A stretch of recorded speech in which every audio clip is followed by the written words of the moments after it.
Okay. All right, so that's a problem. Now, whatever the problem is in your book is going to be very specific to whatever it is you're writing and very specific to you and who you are. Okay? But it needs to be spelled out in the beginning of the book. And this is particularly true for Harlequin. Is there anyone here who writes for Harlequin? I hope. Okay. Harlequin wants that right out in the beginning. I mean, practically first page, second page, is you know exactly what that problem is. And that problem is going to go all the way through the book, and that's true even of these bigger, 100,000 word manuscripts. That problem is going to go all the way through the book. It's never resolved until the very end of the book, even though you have little resolutions of these little problems all the way through. Okay? And sometimes you can almost be blatant about it with Harlequin. Okay, I want book. It's like you've got it right there. And now also, another thing is that editors want the problem or this thesis, antithesis, or however you want to think of that. They want it internalized. They don't want it to be like she is a real estate agent and she has this property for sale and he doesn't want to sell it. Do you see what I mean? That is in the physical universe. That is their problem. Okay? Well, that's pretty easy to solve. She either sells it or she doesn't. He either buys it or he doesn't, or he either puts it up for sale or not. That's an easy one. That's in the physical universe. What they want is that internalized problem. Now, do you know what I mean by that? Let's give some examples on internalized problem. I had what I would call a misunderstood on this. And I never really quite got it on this until maybe about my 5th or 6th book. So I was writing just kind of off the seat of my pants. I'm not, I never went to school for this or anything like that. And somehow I just kind of, I guess, muddled my way through it. My editor at Avon once said, I see you struggling at the beginnings of these books so much, and then you get going and everything's okay, but well, that's, whatever, setting up these problems and stuff. So here's let me think of an internalized problem. A lot of my problems naturally are internalized because what I write about is socially intention, counter-intention, particularly at this time period.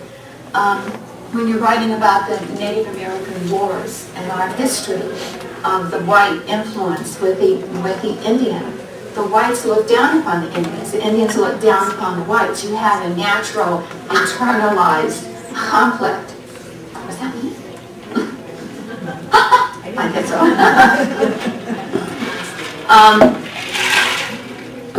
Their beliefs are in opposition to each other. They believe a certain, you might call it false information about each other. They have false information that they have internalized and they think that's true. And so when they're talking to that person, they're not talking to someone there in present time. There's always this little veil over how they look at that other person. And she has a little veil over how they're looking at that other person. And so their conflict is internal in that it is their beliefs that are in conflict, you see. Now, because I write what I write, it's easy to talk about that. And so it's automatically internalized. Well, how do you do that in the world in which we're in? Anybody have an example of how you would internalize these problems in our own world? Yes? Well, taking that first example of the property. Maybe she spent all her summers with her grandmother as she was growing up. So that property represents to her not just a plot of land, but all the joys of her youthful summers. And she sees him as a rapacious developer that's going to tear down and destroy her memories. Okay, and then on his part, he has to have that He conflicting. sees her as a sentimental tool. I mean, this is property to be developed. And he's got this dynamite dream of building an apartment complex for elderly where they could live and have a great quality of life at an affordable price. Okay. He's like our main hero, he wants a golf course or something. Good. Did you all get that? Yeah. Just for the record, I'm just going to repeat it. You know, she was talking about, well, instead of just, you know, one plot of land and then he wants to develop it, she has more at stake in it. It was her grandmother's home.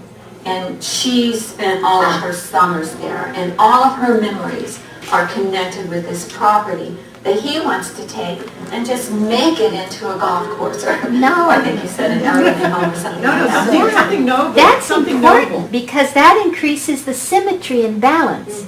You see, his idea is also honoring grandparents. Yes. Oh, I see what you mean. Yeah. Okay. Okay. Well, they haven't talked yet. But at least it's more than just the outward conflict. Now, in a lot of our everyday lives, you have those outward conflicts. Okay, but in the world of a reader, you want the internalized, particularly in romance. I'm not so sure that that would go for...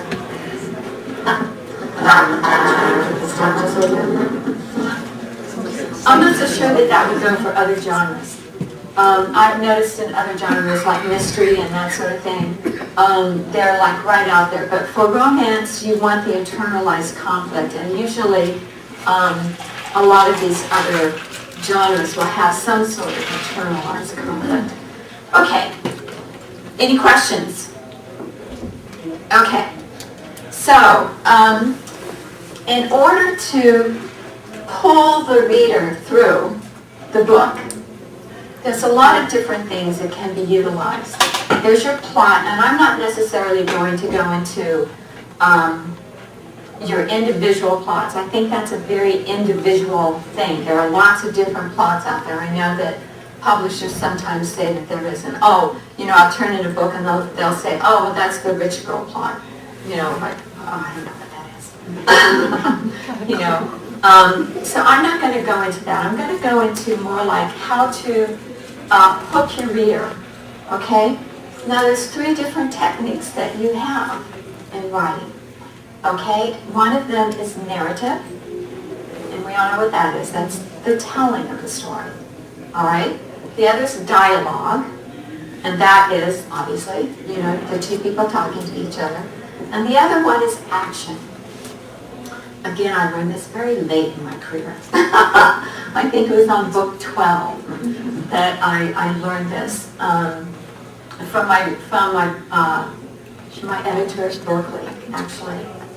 I thought, I'll just tell you my own little misunderstoods here so that you can understand. I thought that action was dialogue.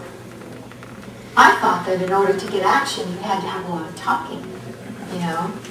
And my editor at Avon would always criticize me for too much narrative.